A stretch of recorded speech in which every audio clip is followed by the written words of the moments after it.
Viral, angkot sampai gepeng tertimpa truk kontainer 20 ton di Bantar Gebang, Bekasi, kini dievakuasi.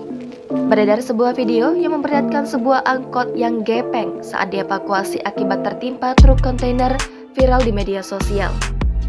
Video evakuasi tersebut salah satunya diunggah oleh akun Instagram @peristiwa_bekasi. Melansir Tribun Jakarta, truk kontainer mengalami kecelakaan di Jalan Raya Siliwangi, Kecamatan Bantar Gebang, Kota Bekasi pada Rabu 17 Mei. Akibat kejadian tersebut, truk bertona sebesar ini terguling hingga menimpa satu unit angkot yang tengah parkir di pinggir jalan. Panit Satu Lantas Polsek Bantar Gebang, Ibda Wagino mengatakan peristiwa terjadi sekitar pukul 17.30 waktu Indonesia Barat.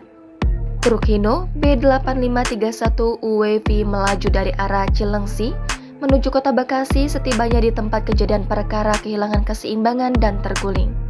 Truk terguling ke sisi sebelah kiri jalan, menimpa satu unit angkot yang sedang parkir menunggu penumpang di lokasi tersebut. Wagino menjelaskan terdapat dua angkot yang sedang parkir di lokasi kejadian.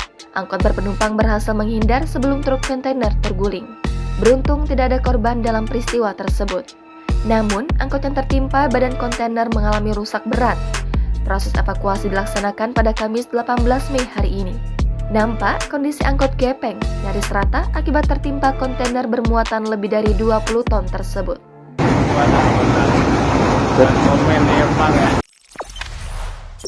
Jangan lupa subscribe, share, komen, dan like ya!